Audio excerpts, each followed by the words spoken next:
Brittany is sitting in traffic. She's back in the greater Atlanta area, but she's not to her house yet. So she will join us next week. She flew, right? I swear I saw a picture of her like at MCO. She did fly. Yeah. She says she has all kinds of Southwest credits. I'm like, you don't ever like. She hasn't flown that I've seen in the last year. Yeah, but we have that. She was going on the cruise to Alaska, so she was flying out to Alaska, and then not Alaska, but it's not like miles, Mike. It's more like refund credits. Yeah. Say because she can throw some this way. I love flying. That's the weirdest thing in the world. Like I just love being in an airplane. It's so fun. And you could not have had me on an airplane a long time ago. It is, Scotty. Southwest are full though, man. Like they're still filling all. They're filling all those seats. Home in December, it was packed, and I had to be on different planes because the pilot broke the toilet on the first. When I flew Delta last week, middle seats were opened. Like it was kind of empty. Actually, it was pretty nice. So when you're the pilot, if you do something to the toilet, do you come on and announce that? Like, God, your pilot here, please go to the forward lavatory. It seems to be experiencing pressure issues. Thank you. We're gonna have to get a new plane. Do they air quote that pressure issue? I miss you, Pam. Yeah, there was no denying it. I was sitting in the further. I'm like, dude, the pilot just broke the toilet. Like, because he kept looking back in there, like, dude, don't even. Like, what are you gonna do? Go get a plunger or what? I mean, like, and like you're at the end of like a long weekend at Disney, like you just want to get home, right? Like I was the first one on the plane. It takes forever for everybody else to get in, put their stuff in the overhead bins. I'm like, let's roll. Nope, sat there. I was like, dude, I don't. Does everybody hold it? It's 2 hours. Like, I'm no kidding. Like. Seriously, if you got to go out to the gate real quick, and then we're rolling. Let's go. But you know what's funny about that too, Mike, is that like I was flying home that day too, but I had a layover, so my flight was before yours, but you were gonna beat me. Yeah, because of my layover, and I ended up beating you. Before I took off, I think even. Yeah, it was terrible, and and that was the one where the people started fighting in the front row, and I thought for sure they were fighting when we were going down the runway to take off. I was like, if this is second plane now. Like if you heard, I taped it. The rant I had about that. Yes. God, have you never heard it? No. I'll say for you later because there's a couple bad ones in it. I was about to kill somebody because they were arguing back and forth like across the aisle about wearing masks and eating. Like as we were taxiing and we turned the corner to go down the runway and they're still like getting aggressive. I'm like, dude, if this pilot has to abort this takeoff, like when we're flying down the runway and go back to the gate to get these people arrested, I will be the one arrested because I will kill these people. I just want to go home. Yeah, people are acting a fool like lately. It seems like in the past few years it's gotten worse. You're just like, yeah. How about everyone just minds their own business? Like I said, head down. Yes. 2 hours, you're home. Yes. Yes. Stop talking to me. Totally like, and that's an extra mom and her daughter. Mike, I told you about the Kenny G, Celine Dion music that one guy was playing on our flight. Didn't I? Too loud? Was he playing without headphones? So he thought he had his Bluetooth, like his headphones on. And then Southwest is like, please, like, make sure you have headphones on. And then this guy's music is blasting, but it's like Kenny G playing like Celine Dion music. It was so relaxing. I was saying, why would you stop that? You were like, oh, I'm going to settle in here and get all cozy and take a nap. It was like nice and relaxing. If you're playing like Metallica, it'll put people on edge. But something like that, man, that's going to just make a chill flight. That's all. Well, at first, I thought it was like the overhead music for the flight. Like, I didn't remember Southwest playing like music like this, but that's kind of cool. And then I realized it was the guy next to me. I hate it when a kid behind me is playing some kind of video game and doesn't have headphones. I'm always like, nope. It's when you had to give the parent a stare down. Yeah, I'm like.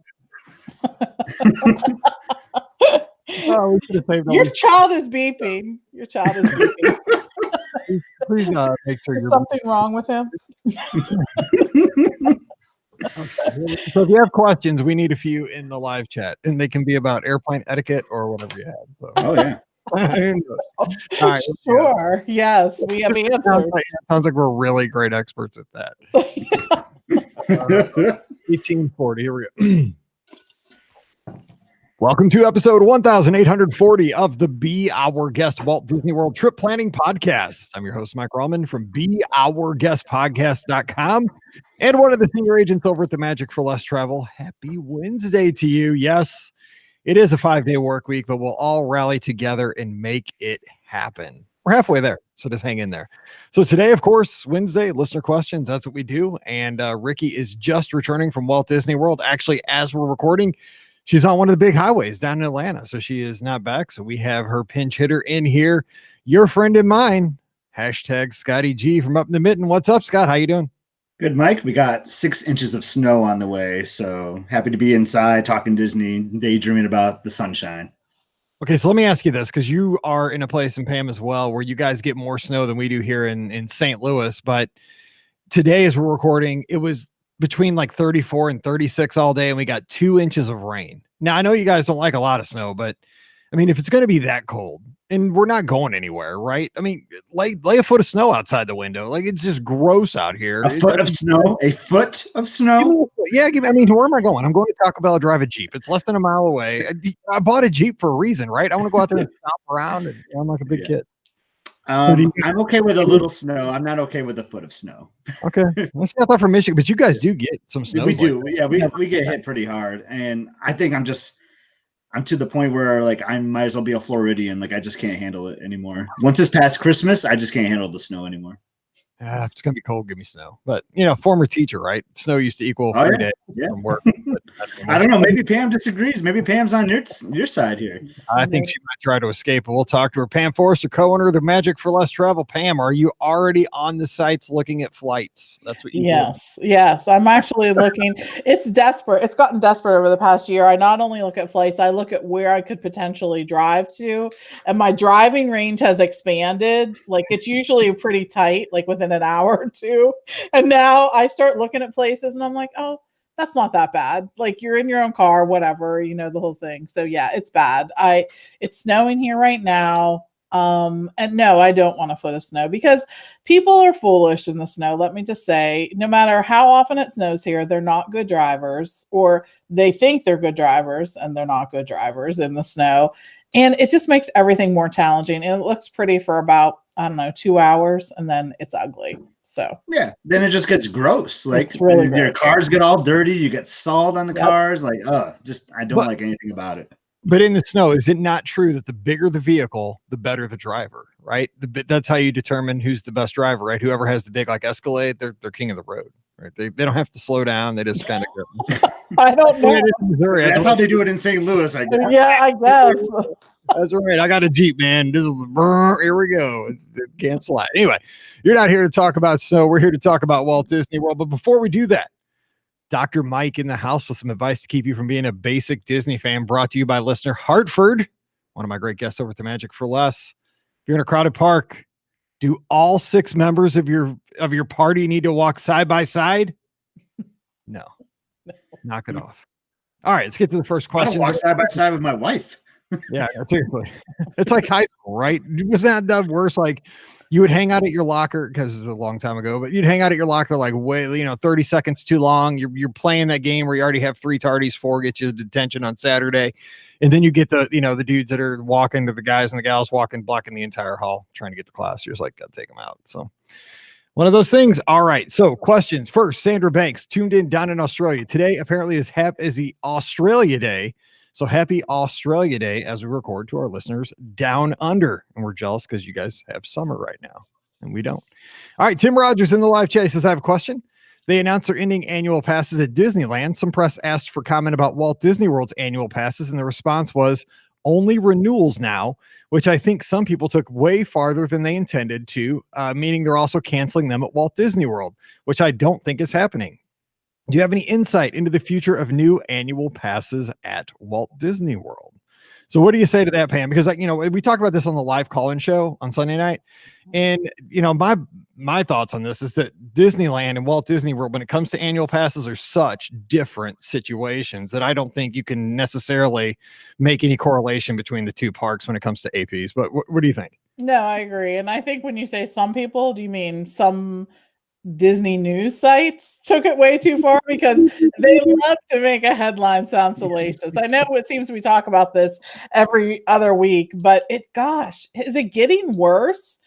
I swear it's getting worse. They can write some article and make the headline, have it appear the most negative way possible, I think. But no, you're right. At this point, it is just that Disney, if anything, at Walt Disney World has increased the number of annual passes that they're selling because they're allowing you to renew right now. They haven't extended it past the renewal point, but I think at some point, the fact that we have renewals at all will lend itself to the fact that I think they'll begin to sell new passes at some point too. Well, Disney World has not given any indication that they're going to stop annual passes. And actually, even at Disneyland, if you read the official statement that was made, it was that they're sort of looking at the annual pass system and there may be something that returns, but just not what it was before. And honestly, that's something that Disney looked at for a number of years at Disneyland. If you've traveled there in the past few years, you've seen it is really crowded, especially on weekends, because a lot of locals just treat it as like the thing to do on the weekend. What are you doing this weekend? Going to Disneyland. So I think they need to look at things like that. Date night Disneyland. You know what they keep talking about, or they mention, is that membership. They keep using that word like membership, thing. And we talked about this again on Sunday night as well. I think a lot of companies are looking at, subscriptions or kind of a steady income flow rather than even software. Like, right. If you got Adobe or something, Creative Cloud, you pay by the month, or even Office 365, you pay by the month instead of $500 here, because what it does, it keeps revenue coming in. And that's a way to support your product continuously rather than chunks at a time, even though they're selling annual passes each and every day. I don't know, Scott, what are your thoughts, because you go to Disneyland? Yeah, I just have to echo what Pam said there. I think this has just gone way out of proportion from some Disney news site. And the reasoning behind canceling the Disneyland annual passes for now, and I don't even want to say cancel, maybe like postpone or the modifications, because they're gonna end up doing something again. It's just going to be a different flavor that what we're used to today. Yep. And I did see another news site today. It was and I'm so bad about clickbait stuff, because there was a Disney news site today as we're recording. I'm on Twitter and like the big breaking, right? It says TTA cars crash into each other during testing. So I'm like, dude, that's not good. So I'm sucker, hit the button, watch the video. Like, it's like a little, granted, you probably don't want this happening, but it was like a little love tap that like nudged one, like there was like a dead spot on the track. It didn't I was expecting like these two things like, smoke each other. I was thinking at the end of like, is this a bug or is this like a feature, right? It was almost like they kicked each other and knocked the other one on down. Like, it could be fun. Like, it wouldn't hurt anybody. But, I was expecting to see this big old violent thing. I get sucked in I'm such a sucker. Wow. I know. Man, the things I'm learning about you, like foot of snow, getting sucked into clickbait. Because it was like the word breaking always gets me. Like, breaking. Dude, what, TTA's broken? Yeah, no. Well, I'm gonna start all my tweets with breaking going forward just to get your attention. Breaking. All right. Michelle has a question. Hey, BOGP fam, my husband and I'll be going to Walt Disney World in April for our anniversary. We're staying at Colorado Springs. I guess it would be Coronado Springs, but yeah, Colorado Springs, that'd be a cool resort. Actually, you have some mountains in the background. It'd be sweet. Anyway, and I'd love to add a little extra magic to our trip to celebrate. Any ideas on celebrating at Disney during the time of COVID? Thinking of making a fun dinner reservation, not too fancy, for our actual anniversary too. Thanks, you guys rock. Michelle is from the Berg. Look at that. Look at that. Wow. Okay, so Scott, give them the Coronado Springs. That's a good place to start, but you also have, I'll let you take it because you're good at celebrations. No, yeah. So like Three Bridges could be a great place to celebrate. You're out there on the water. It's not anything too fancy, but it's a great place to just gather with friends and loved ones and, just hang out there. My initial thought though, like I always want to go fancy, right, Mike? Like I always want to do like California Grill or Narcoossee's. Yep. But I was actually thinking the Boathouse could be like a fun place to celebrate. We actually did that with Pam. We celebrated a birthday there once. A couple of baked Alaskas later. Get a baked Alaska for the celebration. Maybe sit outside so you're like on the water. I think that would be a great way to celebrate. All right, Pam, anything else? I love that. I love both of those ideas because they are both outside things to do. The other thing, I think that Disney Springs just has a wealth of great restaurants. It's honestly hard for me to choose where I'm going to eat when I go to Disney Springs because there's so many great places. If you like Asian inspired food, definitely check out Morimoto's. There's a new Wolfgang Puck's Bar and Grill, which I've heard good things about, but I've not been able to go to myself. Check out the menu there. Of course, you have Wine Bar George, which is a really good location, and lots of great things to eat there too. There's just check out the menus. That's always, I think, the thing that's most important. You'll probably find one in particular that sort of, inspires you and you're like, oh gosh, I got to go there and get that. So check those out. But there's just so many good locations to dine. And plus, being at Coronado Springs it's almost a splurge in itself. That resort is just so nice. It's got a great pool bar. It's just, I love it. It's just got a great atmosphere. It's great for an anniversary trip. Totally. Mm-hmm. So enjoy, Barcelona Lounge, go down there and maybe have a drink.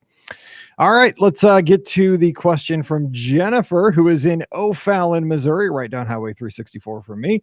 If we buy a 3-day ticket and only use 2 days during that usage window, do we just lose the value of the third day? Roger that. You do.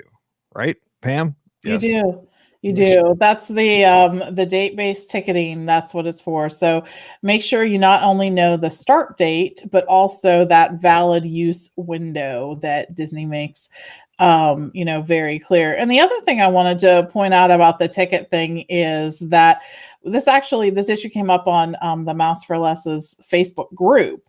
People were asking about the value of staying on site, which I thought was an interesting question because some of the changes that have come up.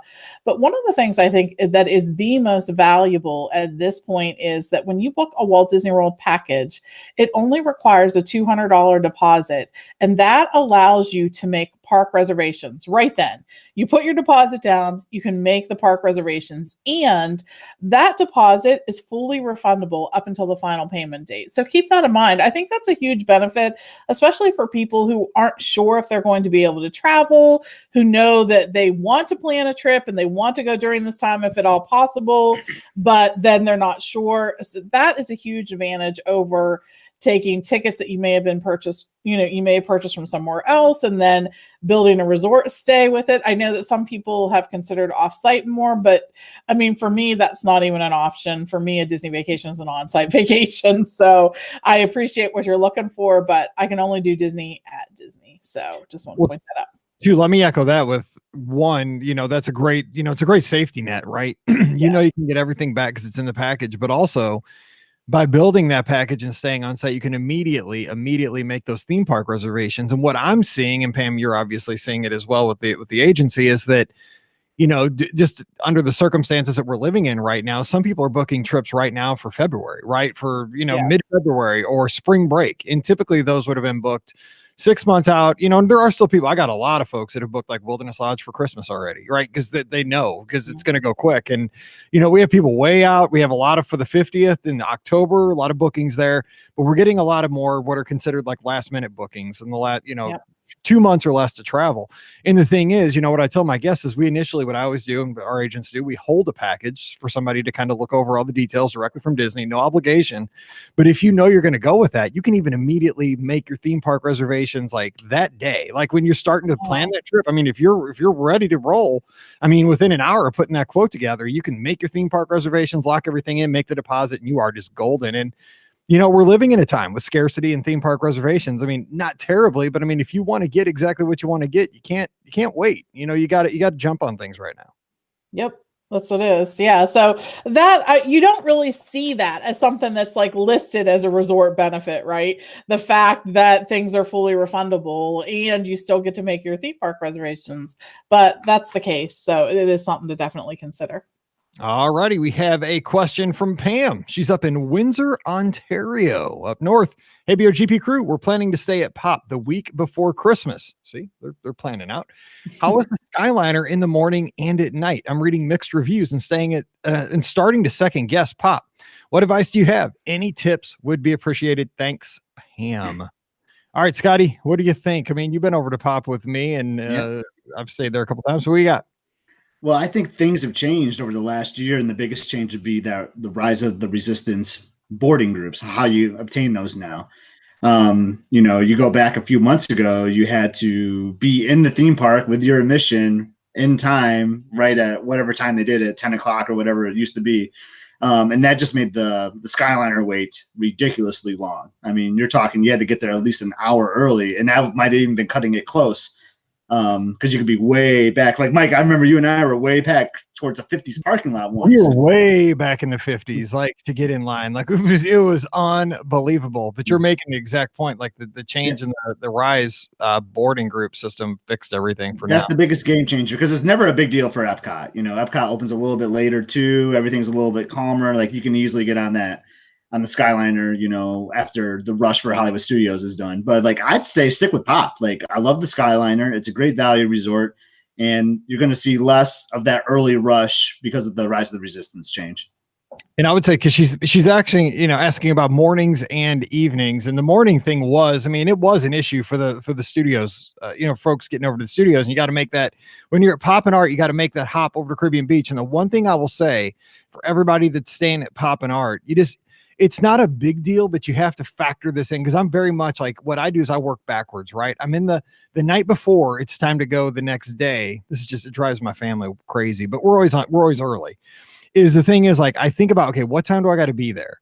Okay, so then what steps are there going to be until, like, okay, I got to get up at this time because then I'm going to run for this long. It's going to take me 20 to get a shower and get ready. And then the Skyliner, I always budget, okay, that's how much it's going to take. And the thing you got to remember is when you're staying at Art and Pop, it's very convenient to take the Skyliner, but you got to take the Skyliner to Caribbean Beach, and you have to get off the Skyliner and then get back in the line at Caribbean Beach, which, again, the lines move relatively fast for the Skyliner, but you do have to factor that in. You can't think that because I think a lot of folks don't, you think you're getting on the Skyliner, you're going directly from Pop Century to Epcot or directly to Hollywood Studios. You got to factor in maybe that 10, 15 minutes at the transfer at Caribbean Beach, just so you're not late. It's not a big deal, and it's definitely super efficient, but I think you got to, make sure that you factor in that middle point at Caribbean Beach. So Pam, and at night, the Skyliner, it's at its best at night, right? You don't have to walk out to the bus stops. It's continuously loading. I rode the Skyliner the very first night it was operational. I went out the International Gateway and got on, and the line was all the way back towards, towards the boardwalk on that bridge over going towards the ESPN, that far. 20 minutes. Like, I couldn't believe it. I didn't think I was even gonna get on that night, but it's so fast. So at night, it's a really great option, because that line it rips getting people out of the park. So any other thoughts, Pam? Yeah, it does. The Skyliner is absolutely one of the most efficient means of transportation that Disney has. It really is.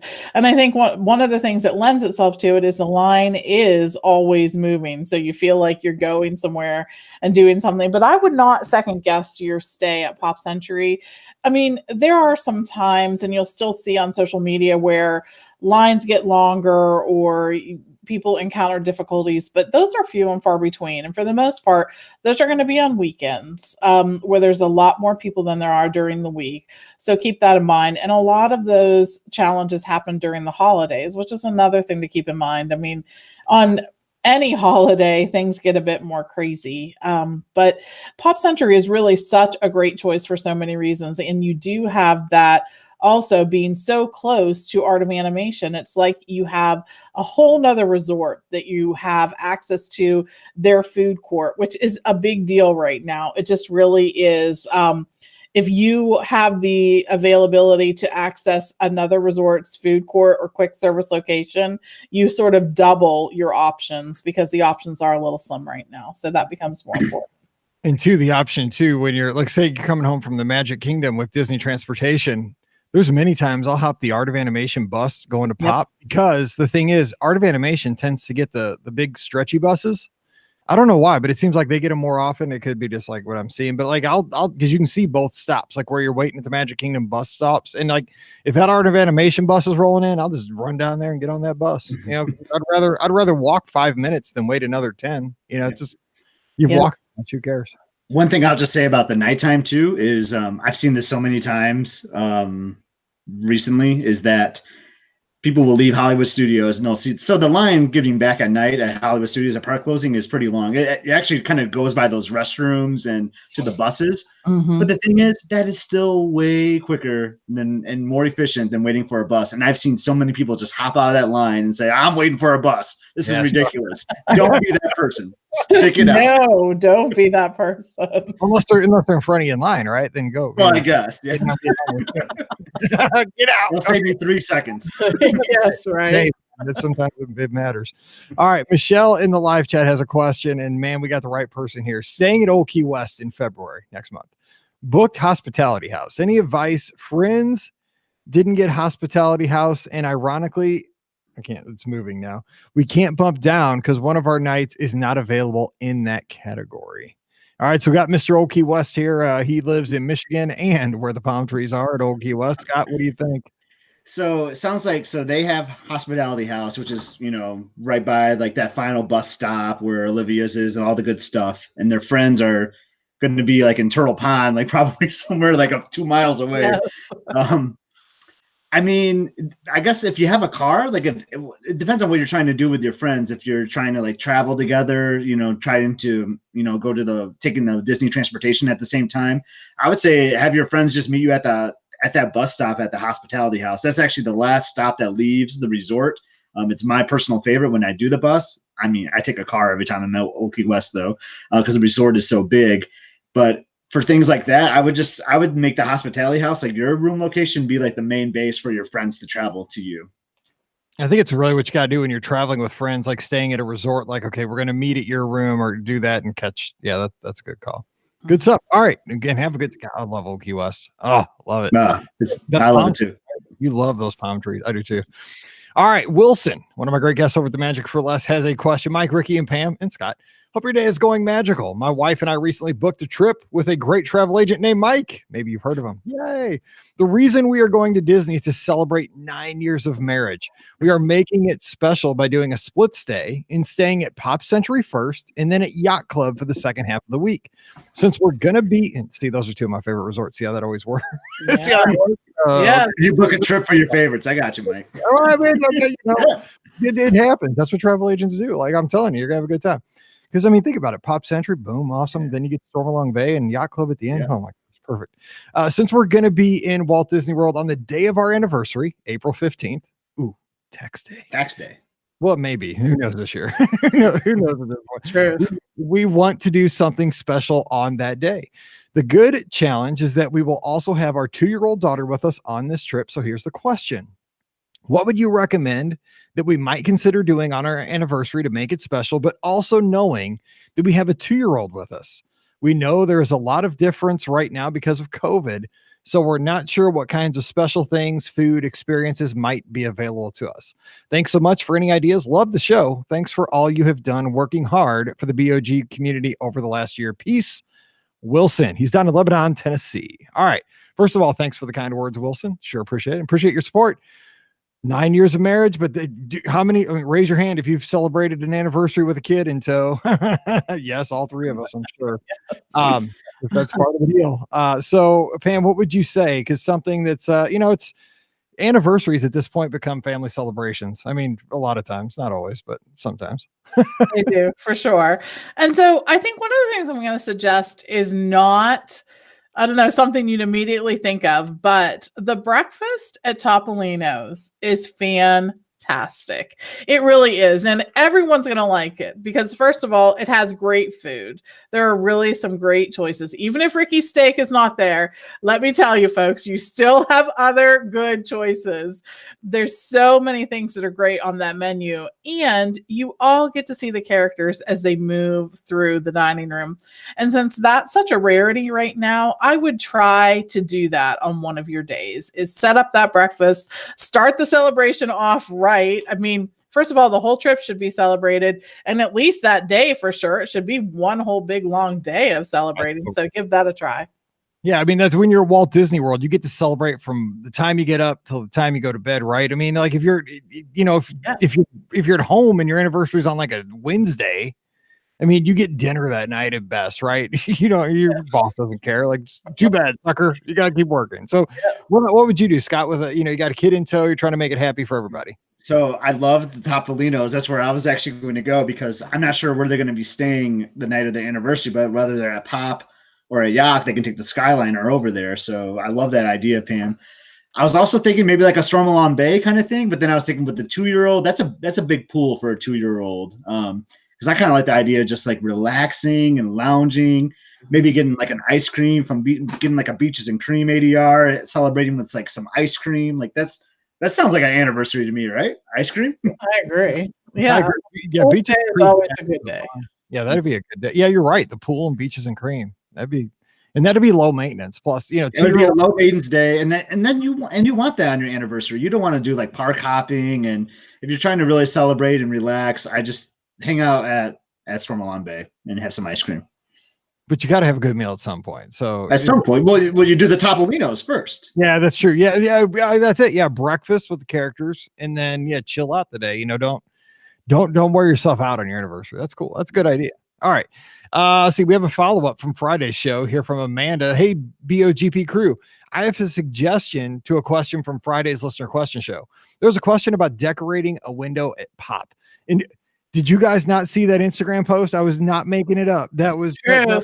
That room was decorated. I mean, it was unbelievable. Ricky was like sending me, she's like, no, there were people, because I kept saying, I'm telling you, nobody stayed in that room. Like they just decorated it and they made them happy. And maybe they had adjacent rooms. I don't know. And they stayed in there. She's like, nope. She's like, look at the bed. It's kind of wrinkly. Somebody was in there. Like, look, there's a water bottle on one of the tables. I'm like, dude, that's deep. I like to investigate photos, but that's too deep for me. It was a deep dive into like 7 things. I'm like, what? She's like, yeah, look at that. Look back in that corner. I'm like, I can't see that. I can't even zoom in and see. Anyway, that's what she was all detective on that. So if you want to see a crazily decorated room, go to my Instagram. It's on there. Anyway, Pam mentioned she wasn't sure how you would hang up lights, but I have a solution for that. Okay, so apparently a light hanger at Pop Century. Gorilla makes a strong mounting putty that works wonderfully. I used it during Christmas to hang up some of my decorations that had some weight to them. And when I took down my decorations, there was absolutely no damage to my walls and it came off easily. I will never buy another kind of mounting putty. It's available on Amazon and is not very expensive either. Sincerely, Amanda. So today's show brought to you by Gorilla.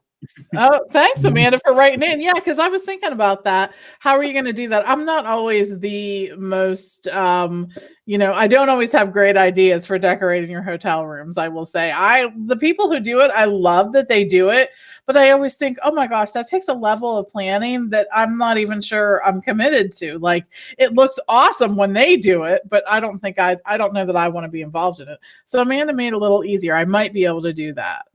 Yeah, no, I'm not. No, I can't decorate my room. I mean, I love the idea, but I went on a cruise one time and didn't even pack my shoes. Right, I was trying to go to Palo, and the only thing I had were flip flops and sneakers, and I had to go borrow like tuxedo shoes. By the way, I've mentioned this on the show before. Palo has when you're going into the left, it looks like a big mirror on the wall. Actually, that's a closet. And it's got extra random clothes for folks that forget stuff. And they had tuxedo shoes. Now, again, I was wearing brown Dockers, so black tuxedo shoes didn't exactly look great, but I just shuffled quickly back to my seat and just tore it up and ate some good food. So, yeah, it's I don't think I'm decorating. I have a hard time just getting the essentials down to Walt Disney World. I don't know. I like the decorating though. I think you're specifically talking about Christmas, but we've done plenty of birthday decorations, which are a little bit easier because you don't need to bring lights necessarily. But I even surprised Elizabeth for her birthday recently. I packed some banners in my bag, woke up early, was very quiet in the room. I forgot tape. So I went down to the front desk. They handed me some tape. So I was able to tape banners and all this stuff around. And that's a lot easier than lights. Yeah, right. You are not going to use this tape on our walls, are you? Absolutely not. I know. I use it on the entertainment center. It's kind of easier to peel off there. Right? There you go. You're a DVC member. That's what your dues goes to fix all that stuff, right? Exactly. Okay, Rin is in our live chat. Hey, BOGP crew. I am an international guest, so won't be able to get back to the world till COVID is in the rearview mirror. So thinking of crowds as they were pre-shutdown, and will eventually be again. Anyway, sorry, it cut off there. What's your advice for a solo traveler using single rider lines? Do you use single rider instead of fast pass? Any recommendations on time of day? I love BOGP and truly, Corinne, she's down, another listener down in Australia. Oh, and Corinne from Australia. Okay, so again, this is totally pre-COVID and assuming things go back to fast pass, single rider lines, all that good stuff. Scott, because we've been down there for race weekends where we're, kind of going through things without our families and just doing things. It's kind of a combination, right? I mean, what do you do? Yeah, I really don't think the single rider lines like change much throughout the day. I think it would just align to like what you would think a normal standby line would be, right? Like at the beginning of the day at rope drop, it'll probably be a little less of a wait, but then 1 o'clock in the afternoon might be busier for a single rider line. So like, I think you kind of have similar approach there for how you handle that. But I would just, when it comes to booking fast passes, like avoid booking fast passes for those attractions that offer it, like Rock and Roller Coaster, Everest, Test Track. Just kind of use some strategy there when you book your fast passes. If we get back to this. Yeah, exactly. And I would say, again, back pre, this time last year, what I would do is, plan your 3 fast passes, but plan them for early, not the first hour the park's open, but say like 90 minutes to 2 hours after the park opens and do them bam right in a row. Say like do a 10, 11 and a 12, because the thing is a single person under normal circumstances, you're going to be able to get fast passes relatively easy the rest of the day because you're a party of one. You know what I'm saying? Like if you're a party of 4, 5, 6, it becomes more of a challenge to get fast passes. But when you're a party of one, you can do that rolling fast pass thing and really get things done, and then supplement with single rider lines here and there, see a show. And you can, for folks that haven't done solo trips, they're not for, I mean, they're different, right? I mean, is when I go down and I see a dad and a daughter walking down Main Street USA. Yeah. I miss my family. I totally do. It's a different feeling, but God, you are so efficient. you can do so much, and you can eat wherever you want. And if you feel like having a snack, you don't have to wait on anybody. Like, is anybody else hungry? No, who cares? I'm going to get, having an ice cream at 3:00. I don't care. Pam, what do you think though? I mean, do you kind of meld the two? And I burn the fast passes early, but maybe you save them. I don't know. Yeah, so I think it's a good strategy. It was so funny while you were reading this question, I was sitting here thinking to myself, fast pass. Now, how did we do that again? I know. We booked that at 180. I can't remember. How did that work? Was it what? It's been so long. I could have swore I had paper. Really, it sort of tasked my brain for a moment. I was trying to remember, but I always had the strategy that I'm going to start my fast passes late morning. And if I'm going to walk in there, I'm going to get as much done as I can. And then I want those 3 fast passes, one right after the other. So by early afternoon, I have used up my fast pass and I can try for the rolling fast passes, or I can try to hop to another park and get fast passes there. So I think I would still employ that strategy like you suggested, both of you, but then I would also look at plugging in those single rider lines, like at Test Track. I think in particular, that was really beneficial when it was available, the single rider line there. There are a few other ones that you all mentioned as well. So try doing that. So then either way, you're sort of set. You either wait in the line that morning or you do the single rider line, and then you just roll on to your other fast passes. But the thing about the single rider lines is that they're not really available at some of the really big attractions where it would be beneficial for you. Like Slinky Dog, they don't typically have them running there until like right at the end. Sometimes they'll pull you out. I don't think they typically have them running there though, unless I'm mistaken. Mm-hmm. Of course, they don't have them for Mickey and Minnie's Runaway Railway, so that's not going to be there, and they don't have them for Rise of the Resistance either. In terms of a separate entrance, you would still have to go through there, or Smuggler's Run. They just sort of sort things out as you get there. So that's what you're sort of left with. The single rider lines are few and far between. I think though they're a genius idea though. If you think about it, as far as like park efficiency, like it's better to run a single, think about like the load of Rock and Roller Coaster, for example, right? You get there and they're like, how many's in your party? You get an odd number right there. Instead of that being an empty seat. Well, I mean, Again, God, everything is so different. Like Right. we want. I think there's going to be empty seats. I in the know. future, I'm like, though. I really do. Go back to a time when we're trying to fill in with strangers. Like you don't.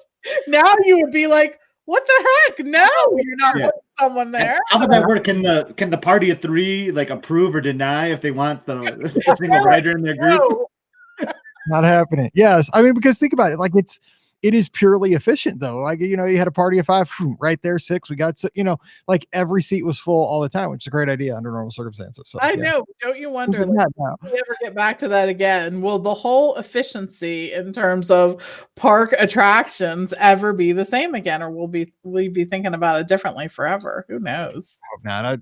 And I've said this, like, I miss like a full park. I know everybody likes the small crowds, but God, I love a full park in the summer. There's something about it. But I'm fine with like doing 5 rides in a day. I'm not trying to do 38 rides. I'm past that. I just like the energy of the place, but that's just me. All right. Last question. Let's get to it. It's a note from Christina over on our Facebook page. Hey, Mike, Pam, Ricky, and Scott. My husband and I are taking my sister-in-law to Disney World in mid-February, and I'm helping her boyfriend plan a secret engagement. Hope she's not listening. Do you have any suggestions for a scenic spot in the parks, Disney Springs, or the resorts where they're allowed to take their masks off? I was hoping for them not to be wearing masks in the pictures and videos. Love listening to your podcast. It helped me get through the past year of no travel. Christina. So the bad thing is you can't take your mask off anywhere.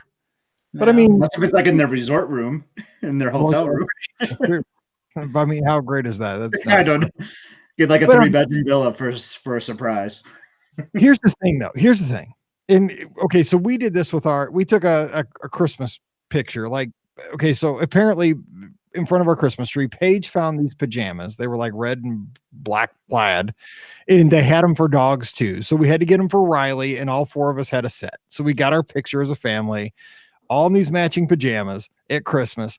But we took a picture with a fun mask that I got at Disney for all of us that matched that one that was red and black, kind of with the Mickeys on it. And the thing was, right, that picture does look kind of weird, but Christmas 2020, it's a point in history, like it or not. You know what I'm saying? Like, look back 15 years from now or 50 years from now, this will be the Christmas where everybody had to wear masks. Like, that's how the world was. So, you know what? I know, I get it. Like engagement pictures and all that, you probably don't want to have a mask on, but also it's a sign of the times. It's a snapshot in history. Maybe don't fight it. I don't know. How about a mask that says, "Will you marry me?" Like all of a sudden, like pull out a mask that's like ask the question. That's a good call. I don't know, Pam. What do you think as far as again? We need some. Is this romantic suggestions? That's coming up quick. I know, right? Because we have to do their show anyway. So, Pam, what do you think? I mean, I think embrace the mask because you can't fight it at this point. No, it is. It is what it is. I mean, it is happening. So just even if you have a picture and you don't have your mask on, it's not going to be as if it didn't happen.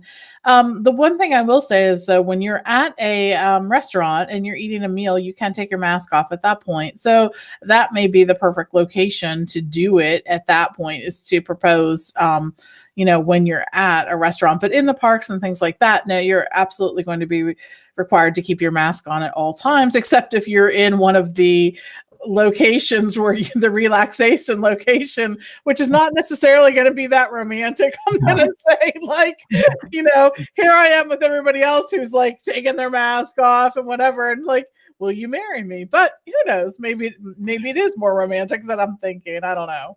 No, it's not. Dr. Mike, no.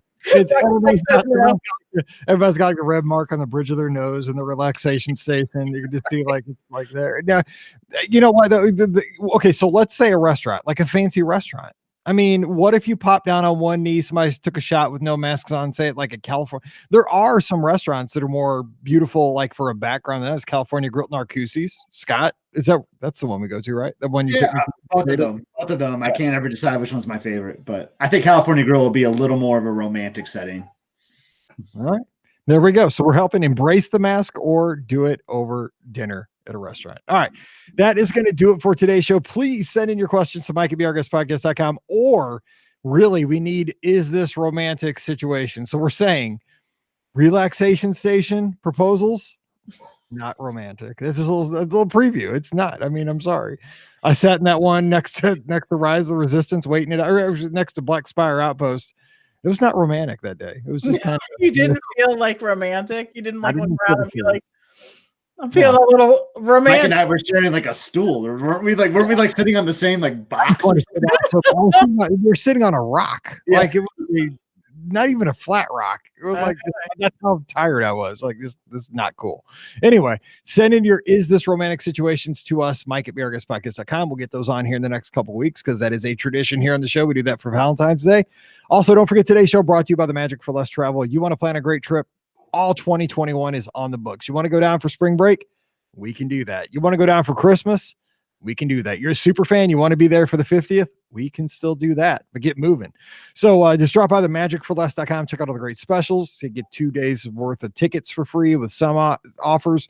There's some great room discounts. And the thing is, there's some overlap in discounts right now. So some dates have more than one option available. But what we do is we run the numbers. Okay, the 2 free days, or, if you're staying at Pop Century, the 2 free days might be really the boom home run discount for your trip, but it might not be depending on the situation, time of the year. So we'll run the numbers. We do it all for you. You just get the best deal and have a great time. So check them out today over at themagicforless.com. Also, please use our Amazon affiliate link, beourguestpodcast.com/Amazon. We appreciate that. And also thanks to our patrons. Mike in the Midwest coming your way this week, and it might be a day early. It might be on Wednesday this week. So check out all the fun over there at patreon.com/BeOurGuestPodcast. Thank you to our patrons. Give us a follow on the social media, Instagram and Twitter at BeOurGuestMike and at BeOurGuestPod, and of course, Facebook and YouTube. Ding the bell, subscribe to the show, whatever it is the kids say over on there so you don't miss our live broadcasts. All right, we're going to get out of here, but be ready. We're coming back on Friday. We did a show. I looked today. It was on December 4th, 2009, episode 182. We rated the best and worst bathrooms at Walt Disney World. Times changed. 2009. You got to go. I tweeted the link to that show. So if you want to listen to it, it's on my Twitter feed.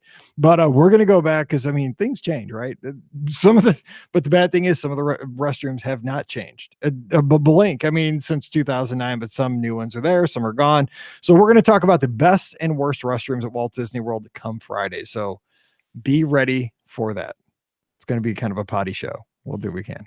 All right. So for Pam and Scott, and Ricky in spirit, I'm Mike, wishing you a great Wednesday. Time to get back to work, and we'll see you real soon. Apparently today's National Fried Chicken Day, Fulton says in the chat. Dude, all this talk about potty, man, makes you have to go to the restroom. I'm just saying. Yeah. We call the show When You Gotta Go. Okay. Tomorrow is National Plan a Vacation Day. Oh, you should have like a big promotion, man. Yeah, we're going to have a promotion. We're gonna have I don't know what it'll be, Mike. What will it be? It'll be a Tuesday where I plan trips like every. I'm gonna tweet out every hour like plan a vacation. I'll be like, yes, and now you want to plan a vacation. You'll plan a different vacation every hour. There we go. Yeah, just for every waking hour, plan a different vacation. Yes, and at least one of them will happen. Yeah. If you're gonna plan it, let's do it. Let's go. Let's make one awesome vacation. Let's make it happen because this should have been the topic of the show. Plan your ultimate vacation on Plan a Vacation Day. Sure, we should have, but it's a Tuesday. It is. Yeah, it's Tuesday. It comes out on Wednesday, so we're already past it. Yeah. So, all right. So, okay, let's talk restrooms. Is there like a? We're just gonna wing it and just go for it. Yeah, you've heard our show, right? I know. Are you kidding? There's no prep at all to this. That is the Google Doc right there. Yes. Go Google Doc. Remember we used to do that Google Doc about 5 years ago, and they got abandoned. Yeah, but we did it like 3 or 4 times. So that's you know what it was? I recorded with Matt and Nate on Wedway. Dude, they had like 17 pages on their Google because they do so much research. Right. And like things different colors for like Nate and Matt. Yeah. Jeez. That is a great idea. That's one thing I've learned about podcasting. Be yourself. Don't be somebody else. And I was like, dude, that is so much work. I'm being myself and not doing that. Yeah. No prep is needed. Not very Mike Rallman-ish. Well, it's not. And we're just lucky if Ricky shows up on time. So, she's probably listening. With a working computer, right? Poor Ricky. Oh my God. When Ricky logs in, she's like, or she didn't even log in, like she's missing. And then we'll get a text. I hate my computer. I'm like, dude, we have been doing this show for almost 13 I years. like that you get the look on your face when you're being Ricky and a voice. There's a look and a voice. Yes, there is. You It's have a like, Ricky voice. you're like doing like a teenage girl. We should get a painting of Mike doing the Ricky. Oh, yes. I still want to. I want to look as good as Brian in that disco picture someday. Like that picture with him, the mustache. I know. It's the best. It's the best. That picture of Ricky is still my contact. Oh, mine too. It will be forever. I'm never changing it. And every now and then I'll look at it and be like, who is that? And I'm like, oh yeah. It's Ricky. Like if she calls, it's going to be really scary because like on these bigger phones too, it just like takes up the whole thing. Like I know. Why did you say that to us? Like that was a bad mistake. So that should be like a way to raise money. We should get like clays of that painting. That's too funny. What would it take to get that painting reproduced? Yeah. I will donate to make that happen. I mean, so I had that stupid one on Main Street with that backpack. Oh yeah, you had one. Your photo, yeah. I still have it. Yeah, I still have it. That's my contact for you. Oh God. So what's yours? Do you have a picture like this somewhere? I can't think of one. Do I have a picture like that?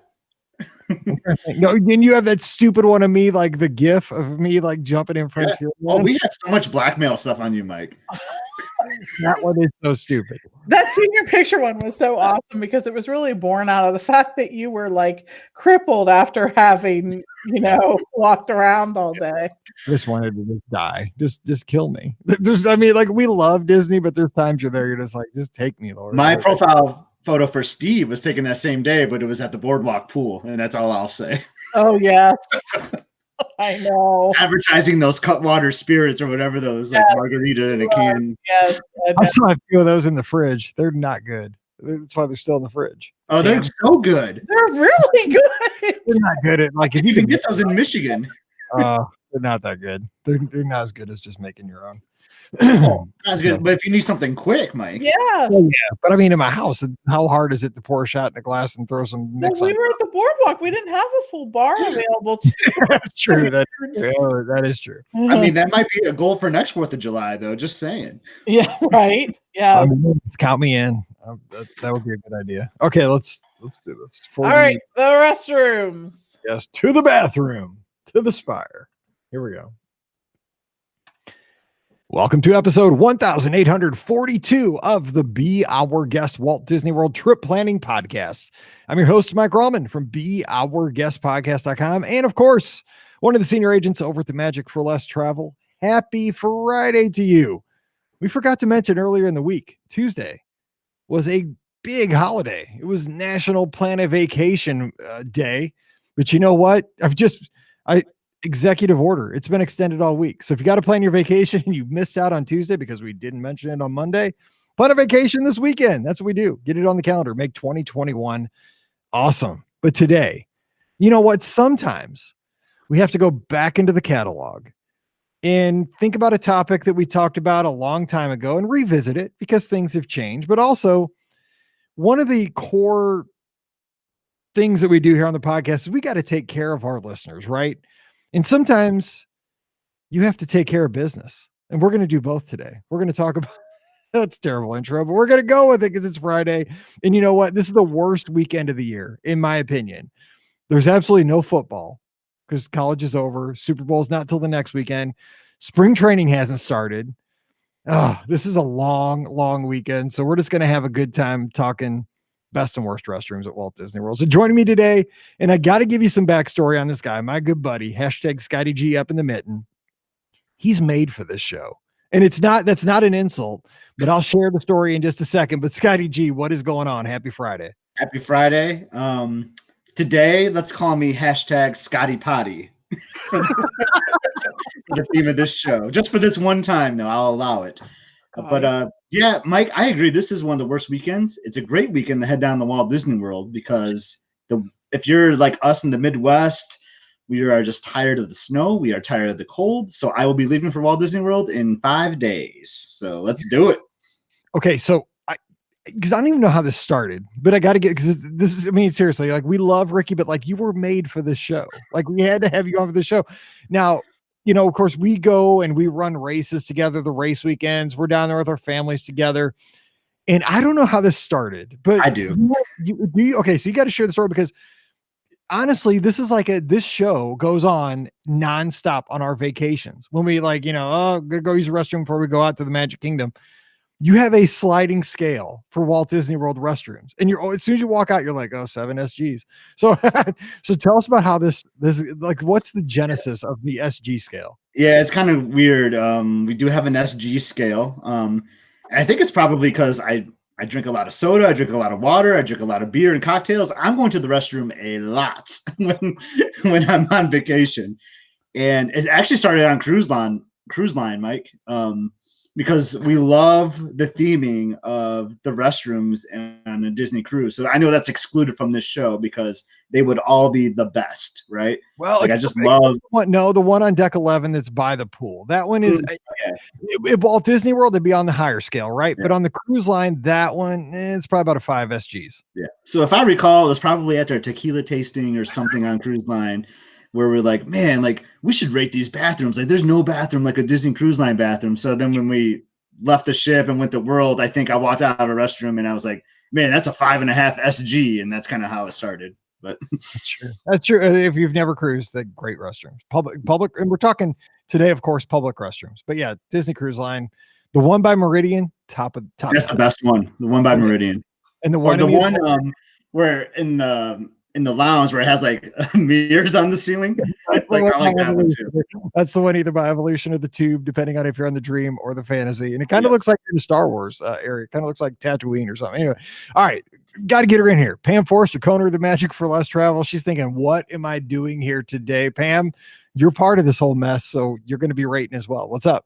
So I'm just like amused by the Scotty Potty name. So I'm just taking all that in, thinking about how I can use that at a future point in time. I should not have done that. I shouldn't have opened that door. Right? Why do people do this? Like send us pictures and give yourselves names. No, not a good idea. But anyways, I like it. No, look, you all have to end up going to the bathroom at some point when you're at Walt Disney World. I mean, it's not that magical. You do still need to use the restroom and all that stuff. So yeah, and hydration is always key. Always.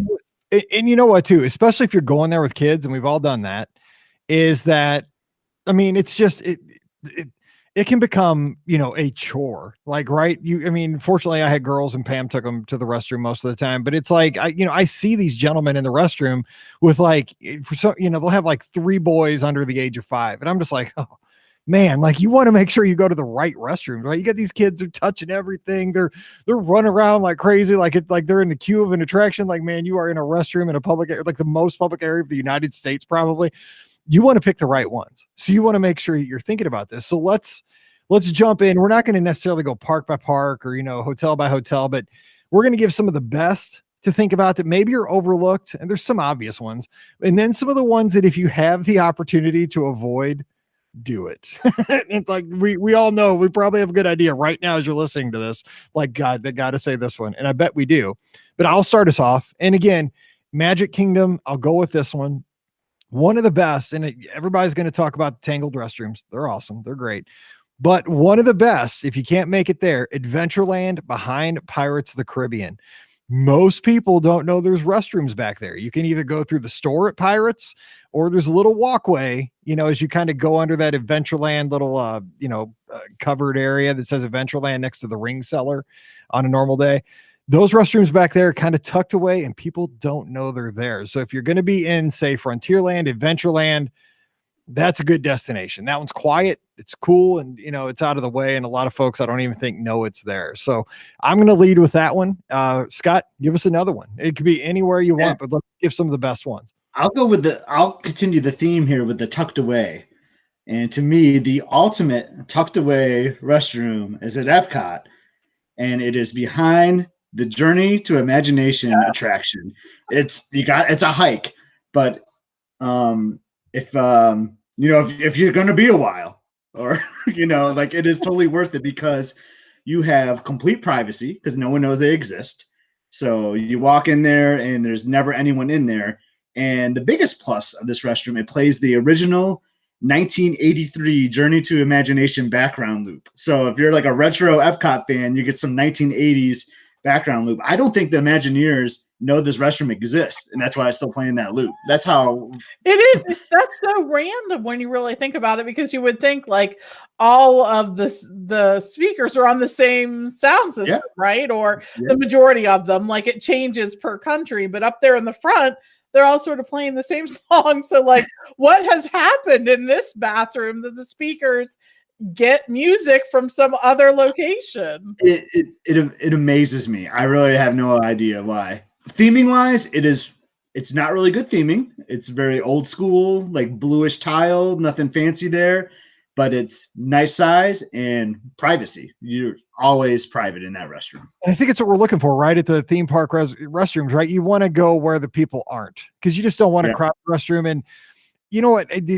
My heart is happy in a restroom that has not been touched since like the 80s. I like that classic look because there's not many of these left. I know a lot of people dog on the ones by Germany. They're kind of old looking. I like them. So that's my aesthetic. Again, Love Boat's my favorite show. So what do you expect?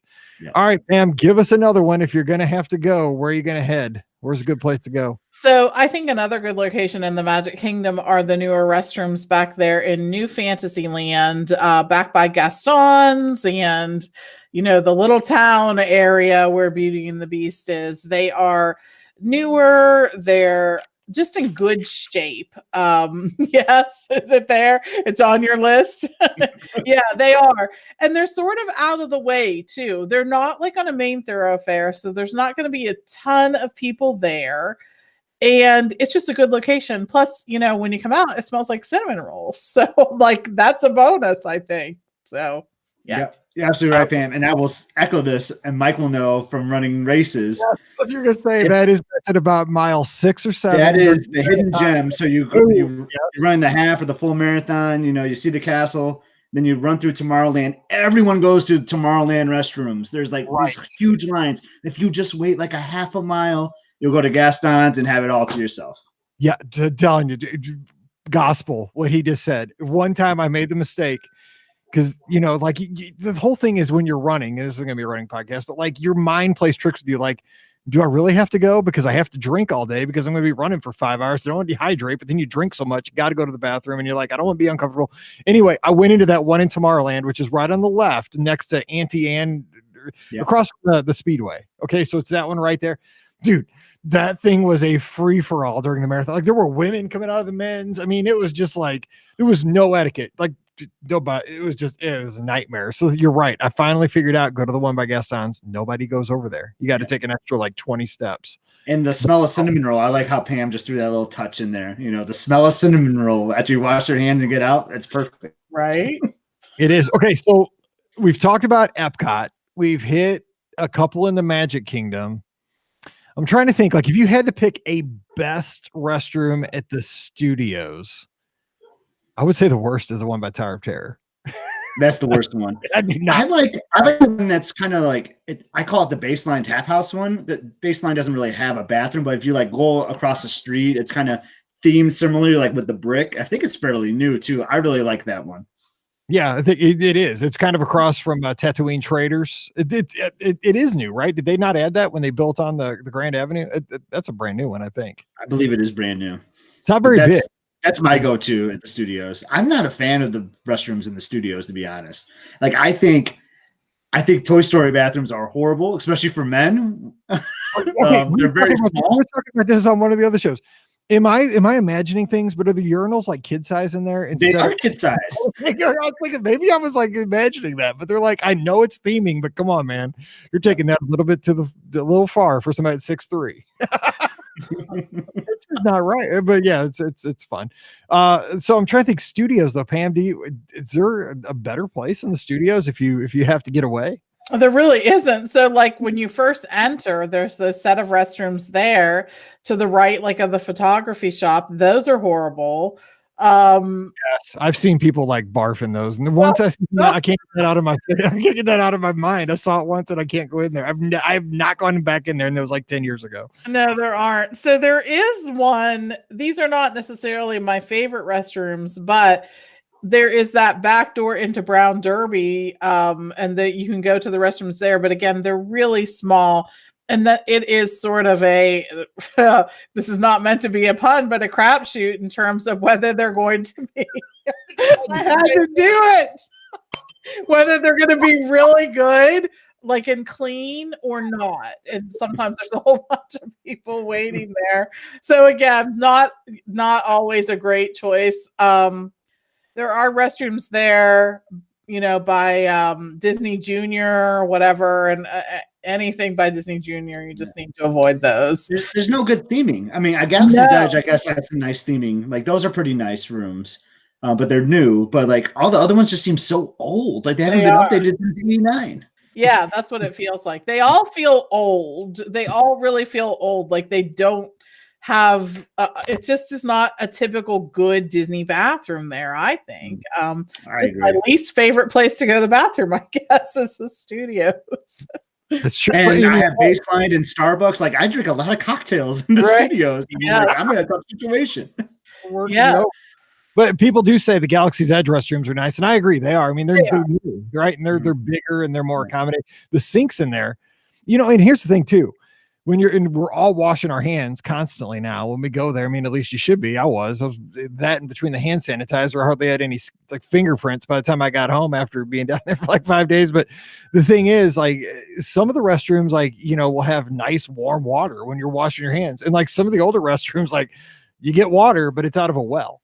Sometimes you can't even get water. Like, how am I supposed to wash my hands when it's like dripping out? It's not even like a good flow. No, and some of it is so cold that you're like, what am I doing here? Like, my hands are freezing now. It's the middle of summer. Like, it's bad. And, we all have those ones that you're putting your hand under, like trying to figure out where to place your hand correctly. Yes, in the water to start.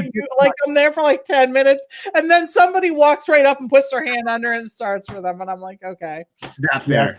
Yes, there should totally be a TikTok of like, you stick your hand out there, like nothing. It has nothing to do with the restroom necessarily, but that's an automatic 1-point deduction from the SG rating system. It absolutely should be. And here's my other suggestion for a deduction: places that only have the air hand dryers. Oh, yes. I agree. I don't use them. First of all, I'm just going to be honest. I will not ever use the air hand dryer because I read a study saying you actually got more germs on your hands than if you just took your wet hands and wiped them on your jeans. I made a great meme of Steve and I were talking about this. I have a great meme I've made of Steve regarding this fascination. Not fascination, but this story. Yes, and it drives me crazy. So if they don't have paper towels of some point, I'm just like, oh no. Yes, geez. No, but here's the thing: like, we're living in this time where like so much information is given to us constantly. Like, right, Wednesday I talked about braking, the TTA is crashing into each other. I was expecting big mangled cars on top of it. Nope, it was a love tap. It was a little to the next car. But the thing is, like, we know so much information. Like, I would be fine the rest of my life using hand dryers, because we're sold on that. We're saving the environment, right? We're not using paper towels. We're not killing trees. But now whenever I see like one of those Dysons that, puts out, it's like wind shear. It would knock down a 747 if like you got in the way. Now I'm thinking that thing is going to kill me. But you're right. You go into the bathroom, like, and it's your only option. You're like, okay, do I walk out with dripping wet hands, or, it's humid, right? My hands are going to be chapped because they're going to be dry 2 hours or wet 2 hours from now, because they're not going to dry. Too much information nowadays, I think. Yeah, that's funny. So I'll transition to another park because the studios we struggle with. Obviously, there's nothing good there. And by the way, it was so classy when Pam said crapshoot. That was so classy. That's going to be our next shirt. That's going to be our next shirt. Walt Disney World Restaurant, Walt Disney World Restrooms. It's a crapshoot. Yeah. Perfect. I had to fit it in at some point. I really did. It was so smooth, so classy. It couldn't have been any better. Yes, crapshoot's always classy. Classy in the reviews. Remember, when you write your next iTunes review, we're classy. So I actually don't have an Animal Kingdom restroom, But I'm sure everyone on the show knows this, but I'm just going to throw the tidbit out there. But like everyone knows that that's the only theme park that has doors for the restrooms, right? Yes. Wait, In what? case there's an animal In emergency. case an animal gets escaped. Yep. That's the So only none place of restrooms. None of the other theme parks have doors for their restrooms, but Animal Really? Kingdom has one for all of theirs. Did you figure that out, or did you read that somewhere? Because I had no idea. I've observed it, but then like I've heard it mentioned before too. It's just in case of an animal escapes, you can close the door so that an animal can't get in. Can't eat you. Yep. That's a real crapshoot right there, dealing with an animal coming at you. I mean, For sure. Thank you, Joe Rody, for the door. All right, so I don't really, Animal Kingdom. I mean, okay, so best spot to relieve yourself at Animal Kingdom. I think the best one is by Satuli, and by like that gift shop area. I just remember once, like it was this summer actually. It was like 110 degrees. I was blazing hot. I was like, oh my god, I'm just gonna go. I gotta go. I gotta go take care of business, right, Mike? As you said earlier. And I went in there and like the air conditioning felt so good. I just like stood and put my hands on the wall at the urinal and just like soaked in all the air conditioning. It was so nice. And that is the beauty of Disney restrooms, is that most of them are air conditioned really well. Mm-hmm. So I think the only thing worse than being hot is being hot in the restroom, right? Yes. And at least at Disney World, you don't have to be. So that's a good one. Okay, so yeah, I can't think that's probably it for Animal Kingdom. Yeah. I'm kind of excluding some of the lounges and like the restaurants. I will say about those, like they always seem to be smaller though, right? Like yes, the square footage is really small, so you could be waiting potentially, which kind of bugs me sometimes. I want to go in there, take care of my business, take in some AC, and get out. Wash my hands too, obviously, but. I was going to say, but then save this for later. But my general tip is for restrooms at Walt Disney World, just put this in your back pocket, is when you do a table service meal, whether it's breakfast, lunch, dinner, it doesn't matter. Go to the restroom before you leave the restaurant, because again, what you want to find are restrooms that are limited capacity. So now you could walk in and nicely ask to use the restroom in a table service. This was always my New Year's Eve hack at Epcot. I would go back to Morocco and go to the bathroom in what's it called, the table service back in Morocco, because I was trying to find the most obscure place in World Showcase. What's it? Not Dream Cafe. Yeah, Marrakesh. The one in the back, Marrakesh. Yeah. Because like, okay, a lot of people, most people aren't going to eat at Marrakesh. They don't even know it. Like, probably not going to eat there. And it's so tucked back there. Like most people weren't going to make it back there. So I was like, that is probably the most least traveled restroom in Epcot. New Year's Eve, that was my go-to. I just asked. Actually, I wouldn't even ask. I just walk right in like I was eating there and go. But so yeah, so if you're using a table service restaurant, use the restroom there before you leave, because they're usually nicer than the general public ones.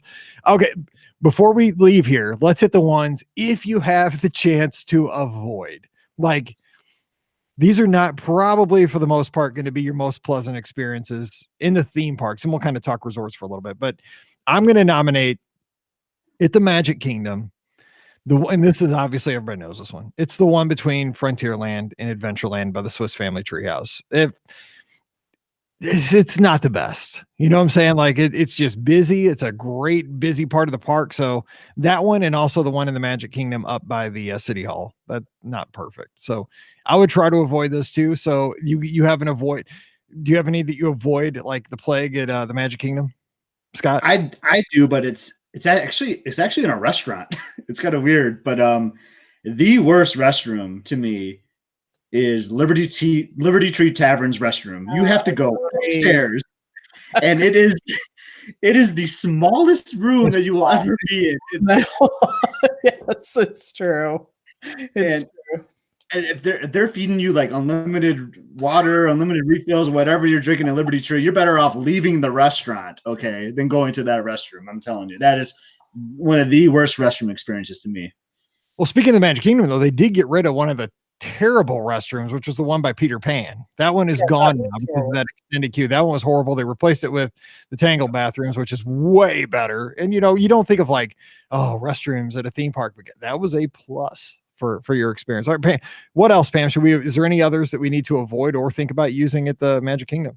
So at the Magic Kingdom, I do say that one in Adventureland is not my favorite, but I always end up going into it anyways. It's like so conveniently located because it's right there at Frontierland and Adventureland.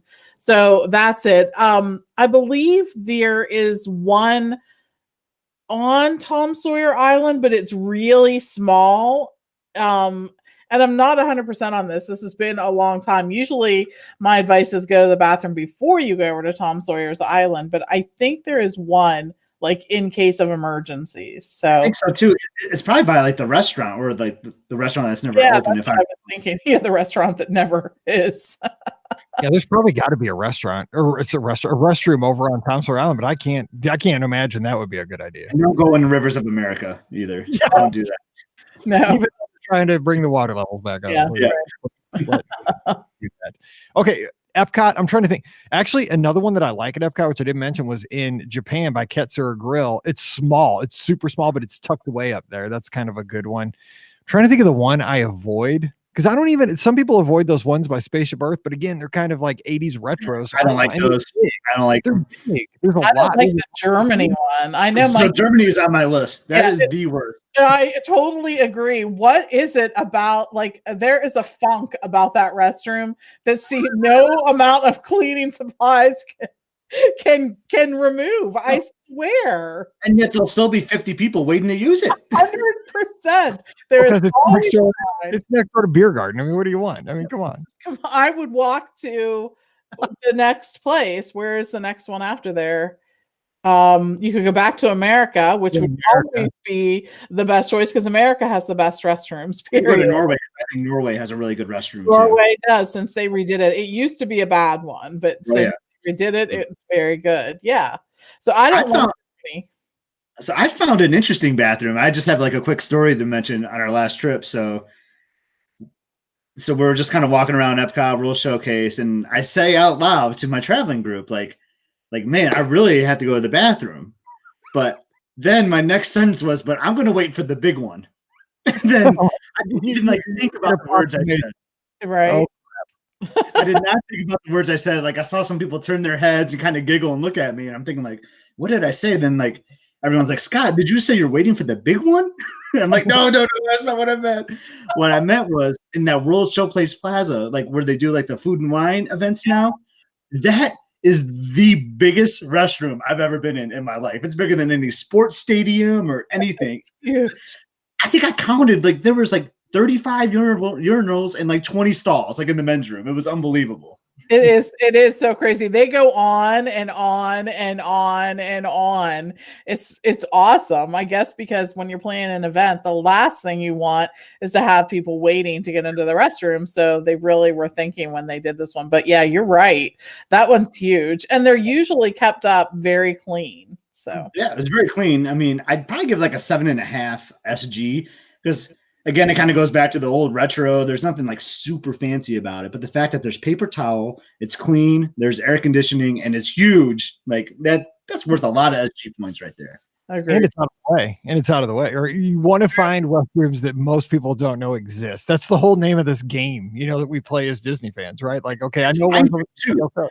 Bam, and you probably know this. Like when you open the door, you think it's going to be a single stall because like it's a door. That's like you're in a vestibule, then you're like, oh gosh, this is going to be a single. Like you're opening the door slowly, like you're not sure like what you're going to see behind it, and then boom, it's like 35 stalls. Yes, truth. Magic door. Okay, studios. We've said to avoid the ones right there at the beginning of the park on the right hand side of Hollywood Boulevard. We've mentioned the Tower of Terror restrooms. Any other ones make that avoid list, Scott?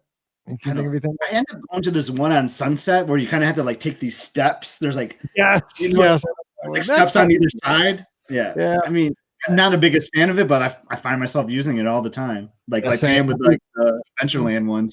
Yeah. I go to that one trip. Yeah. I would like to avoid that one, but it's the only thing down there. I mean, like, the only one down there. So you end up sometimes having to use it. But yeah, I agree. That's not my favorite either. And there always seems to be a line there. Yes. Trying to think Animal Kingdom before we get out of here. You know what? The ones by the park entrance aren't horrible.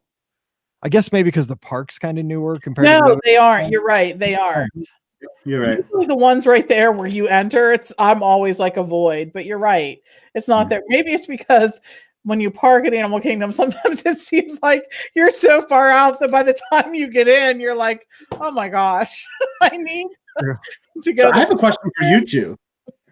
Okay. I have some curiosity about some certain restrooms, okay? And maybe like the listeners can chime in if they've used them before. I've never used them before, but every Skyliner station seems to have a restroom, and I've been so tempted to go in there just to get the official SG rating, but I never have. Have either of you been to a Skyliner restroom? No. I've not. And, you know, I mean, people don't know this, but well, I mean, some people do, but I've heard a lot of people say that there's none at Pop Century Art of Animation. No, on the Art of Animation side, there is a public restroom right there at the Skyliner station, because I've run past it many times, but and that's a newer building. I'd imagine it's, you know, obviously you put them there for emergency situations. They're not huge, but yeah, I bet you they're nice. I don't know. I think the one at the main station is pretty big, obviously, because you got people coming from 4 different areas. But like the Riviera station, like who's going to use that? Like, you know? Oh, it seems like you sort of pop out of the car and you're like right there by the restroom almost. It's only if you were like stuck, right? If you were stuck for 1 hour, you finally get to descend, and then boom, I'm rushing to that Riviera one. Right? Yeah. That's the folks who left Epcot and had too much to drink. They're like, oh, this Skyliner moves so slowly. It was moving so much faster this morning. That's how it always works. Okay, so we hit that.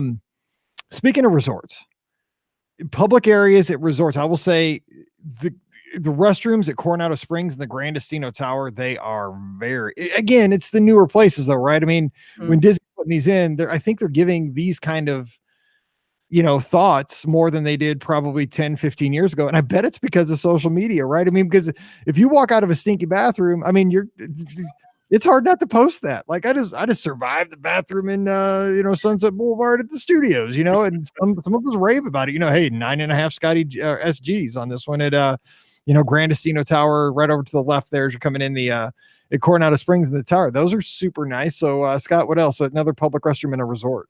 I really like the Riviera. Speaking of the Riviera, they even like their toilet paper has like the RR symbol like on it, you know, like how cool is that? Like they make it into the wedge, kind of like on the cruise line, like a triangle. Yep. There's a really nice, but I'll tell you about deluxe resorts in general that have kind of disappointed me over the years, and I'm sure it goes to like the hand dryers and, you know, trying to be with the, you know, responsible with the environment. But like some of them I recall, like especially that Yacht and Beach, they used to have like hand, like what's the word I'm looking for, like a washcloth basically that you would use. Like that's when you knew you were at a deluxe hotel, right? You missed that so much. Like I don't know, there's something about like finishing a meal at Yachts and Steakhouse, going in there and washing my hands like with a washcloth. Like I just love that feeling. But I also liked it's not my favorite, but the restroom right in the Contemporary lobby, right next to the Wave. If you use their paper towel, they'll sometimes have like the Contemporary logo on there, which I think is super cool. Yeah. Well, it's like my wife. She judges the restrooms by, she says, you know, Pop Century, you have sandpaper for toilet paper. You know, you go to Beach Club and it's like, oh, it's cottony soft, you know, but it's not bad. Whatever. All right, Pam, what about resorts? Let's think about really good, outstanding restaurants. It's terrible. Restrooms in public areas. So if you go to the second floor of the Contemporary, there is a restroom there that is there for Victoria and Albert's and also Citrico's. And it's actually a very nice restroom. It's big. They do usually have the, you know, either the washcloth or paper, nice paper towels there. I really like that. Definitely by Yachtsman Steakhouse. I think that's a good one too. The ones right off the lobby though, at both Yacht and Beach Club, not my favorite restrooms. They're small. Yes, they are. There almost always seems to be people in there. It's just not my favorite. And I think that is just, you know, I don't know, maybe they don't want a bunch of people stopping there in the lobby and using the restroom, but it's just really small. It feels small. I think there's like a telephone there too, which is kind of weird. I mean, no one would ever really use it these days, but like what a terrible spot to put one of those. I know, right? Well, there's phones really at almost all the hotels right by the bathrooms. I mean, you know, like old school, you know, use your calling card kind of thing. I guess it's for international guests. They might use it more than us. But yeah, I will say, speaking of restrooms that are surprisingly underwhelming, was that restroom at the Polynesian that's next to Ohana down on the bottom floor. That one is small. That's going back. I mean, dude, you might see Greg Brady coming out of that one. It's old. It's I like. I mean, it's got my vibe, but it's tiny. That one is that even still there? If they change that one out by Captain Cook's? The one on the first floor they changed, the one that's by Captain Cook's, but the one on the second floor that serves both Ohana and Kona, you might as well just bypass that and go downstairs because OSG rated one. You're right, Pam. It's bad. Should there not be a policy like if you have, think about this, let's make rules for Disney. If you have a restaurant that is an all you can eat experience, you must take the typical public restroom and triple it. Okay. Like, right? Because people are going to be just like hurting themselves. Like, I mean, it's common sense, but I don't think they thought of it. Again, I guess Ohana wasn't all you could eat when they built the. But that restroom serves both Kona and Ohana. Yeah, that's way small. At least 100 slots. Yeah, I mean, come on now. Like, I know that's not revenue generating Disney, but come on, throw us a bone. Right. Agreed. But to echo that, Mike, we have not discussed a 10 out of 10 SG, and it's at a resort, and it's shared by 2 restaurants. Do you know what I'm thinking of? Well, I was going to say, like, this was going to be the unique. Okay. This is going to be the experiential restroom. Go ahead, Scott. You got it. What is it? It's the Hoop-de-Doo restroom, and particularly the men's restroom. It is artistic. Yes. It is. It's okay, very everybody that because we got a lot of new listeners that haven't been like Joe Fickus from the Lizards. He's done like hours of research on the artist of this picture, so I can't go into that kind of detail. But it's just the most random photo ever made of tiles in the men's restroom. Every guy goes in there and takes a selfie with it. As weird as that is. But what's also weird though. You don't feel so weird doing it because that restroom is always empty when I'm in there. Like, I don't understand it. Like, you're next to Hoop-de-Doo, you're next to Trails End, but it seems to always be empty. It's a big size, but it's a 10 out of 10 just because of the mural on the tile. Yeah, totally. Yeah, it's you. I mean, seriously, if you're going to go to Hoop-de-Doo when it reopens, or you're having a meal at Trails End when it reopens, I mean, I hate to say it, but you got to swing in there. It is, I mean, just like in case, like, it's because you got to see it. Like, you just have to see the mural for yourself. You've probably seen pictures of it. It's bizarre. It's the best. It's so the listeners actually recreated it. I remember like over a marathon weekend once. Yeah, that was even worse. Yes, there are pictures out there of all of us in those various poses. It was weird. All right. Can you think of any others, Pam, like anywhere on property that are unique, kind of a outlier, or do you notice maybe a restroom tip here as we get towards the end of the show? Like I said, if you're in a table service restaurant, go before you leave. You won't regret it. But anything else? I think too, one of the things you have to think about is when you're traveling with a big group of people, make everyone go in the restroom and at least try. As my grandmother would say, as we were about to leave the wherever, she would be like, go to the bathroom. I don't have to go. Okay, we'll go in there and try. So everyone has to go in and try, because if not, you're going to spend half your day waiting for someone to come out of the restroom. So I think that's my biggest tip when it comes to traveling with a group and restroom breaks. Make everyone try. What about this one too? I didn't even think about this because obviously the kids are older now, but those baby changing stations at the 4 theme parks, I would imagine that they have pretty well-kept restrooms, and I would imagine the entire family could go in there and take care of business and get on with your park touring, right? I mean, is that not an option? Yeah, the family restrooms that are like there for, a parent or parents that have multiple kids, I think it makes it really easy. You can take them in. That was always sort of a challenge. You're there in the restroom, you have a kid to wrangle, you're in this really small space together, and this is a child that you likely already spend way too much time with. Just to have them there with you all the time is not always the most convenient, but the family restrooms, I think, do make those a little easier. And Jennifer echoes what you said here in the live chat with us, Pam, is that, think about it. I mean, everybody going in and trying to use the restroom like proactively. I mean, thing is, time gets away from you at Walt Disney World. And sometimes, like you could be, think about it. Like you get on a monorail And every once in a while, the monorail will get stuck on the beam for a little bit, and it takes a little bit longer to get to your destination you were expecting. Skyliner, I mean, hopefully we never get stuck like it did that one time for hours and hours. That was we thought that was the worst thing in the world at that point. It wasn't, but you don't want to get stuck there for because it does stop, and it could take, usually a trip takes 10 minutes. It takes 20 this time. If you're proactive, like she also mentions the line for Rise. I mean, even though you think, oh, it's my group, I'm going to ride Rise, I'll be in and out of here in 20 minutes.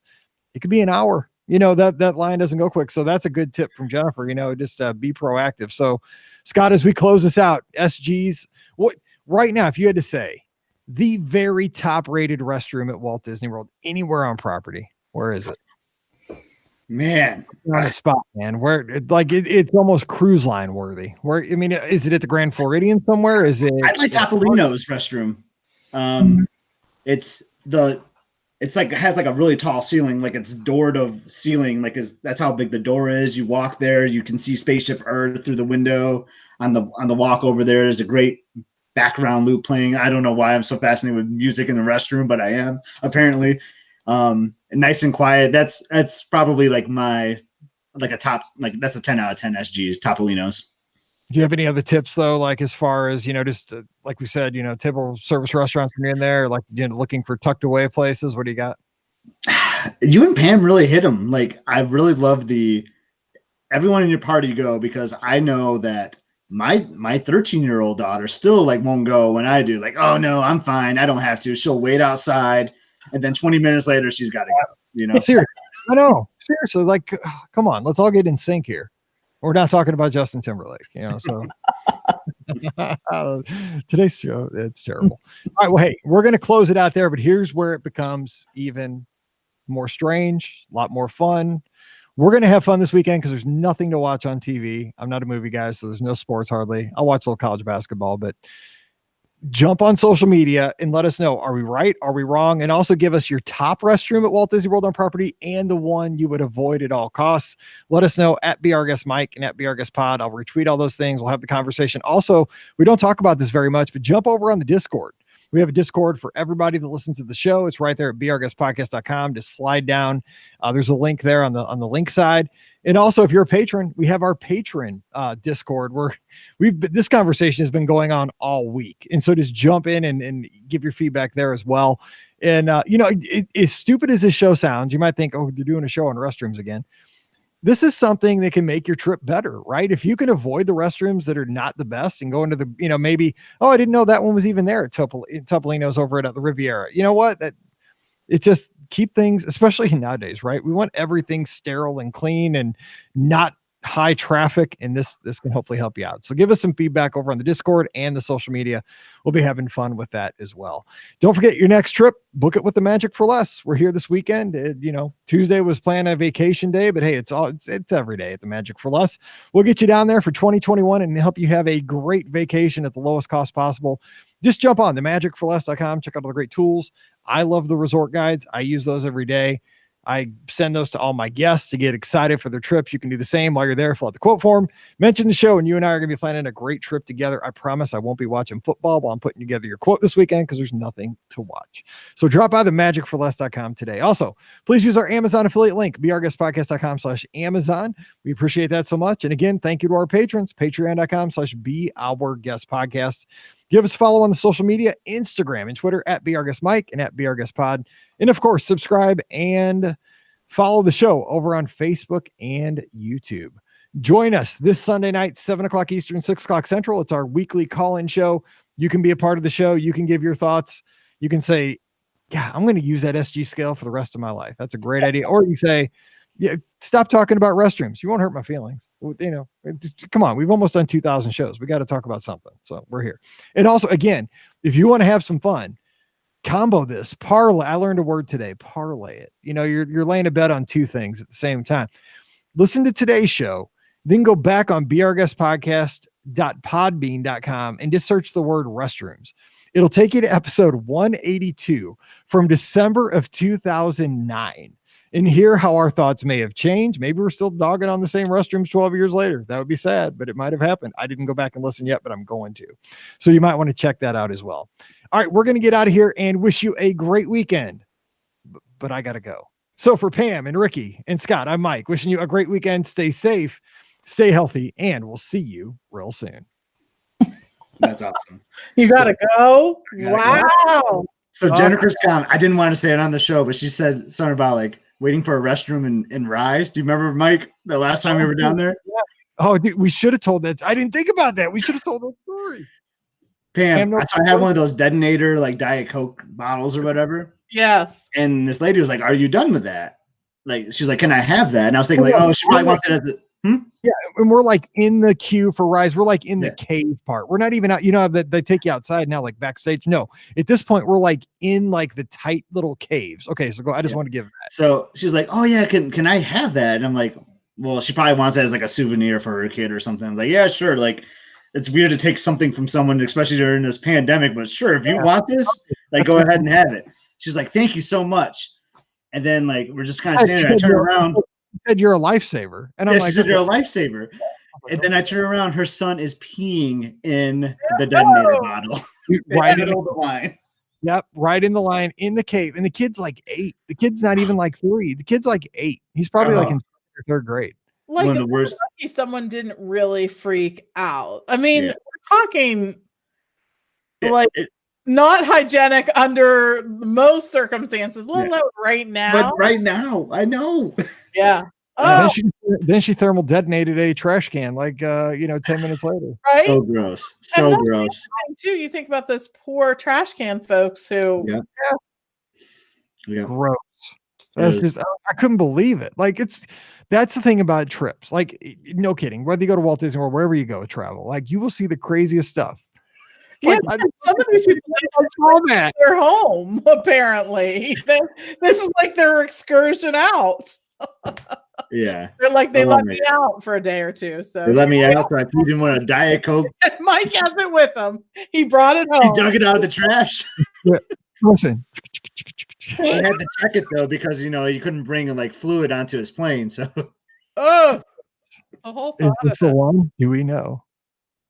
No, oh, that's so gross. No, I was gonna say the Boma ones. Like I like the Boma Gico bathrooms too, but those are good too. Yeah, I just know I frequent them a lot when I'm at the lounge. But yeah, I was trying to think my favorite lounge restroom. It's been so long since I've been to Animal Kingdom Lodge. Well, there's no need to go there right now. No, right now it's like a ghost town. No, but I mean, I want to stay there. I miss that place. I love Animal Kingdom. And God, Boma is so good, but it's so expensive. But it's still so good. I love that chowder. Well, it's all gone now, so don't worry about it. Like, they coming back. Yeah, don't stress about the price of Boma. It's gone. Right. Well, I know, but I mean, I still, I shouldn't stress about this. God, I want that chowder though. Chowder. The mulligatawny. Is that what it is? Do you like the mulligatawny? a No, it's corn chowder that you like. Corn chowder. Like the chicken and corn chowder. It is good. I really like that too. I'll sometimes tempted to call the restaurant like, "Hey, do you have this today?" What Boma needs to do, they just need to go regular table service, right? Because they do have really good food. Like if they could, I agree. They could do some kind of pod thing or something where they gave you like, don't allow people to get their food anymore. They'll just say, what of these would you like? So. Yeah. Yeah, and they have a lot of seating in there too. You're right. They could spread people out pretty decent in that. Oh, for sure. Wide open. Yeah. Boma. Taco Bell won't taste as good. All right. I'm going to go have some Spanish rice. All right. Sounds good. All right. I'll see you. Thanks. Talk to you later. Talk to you later.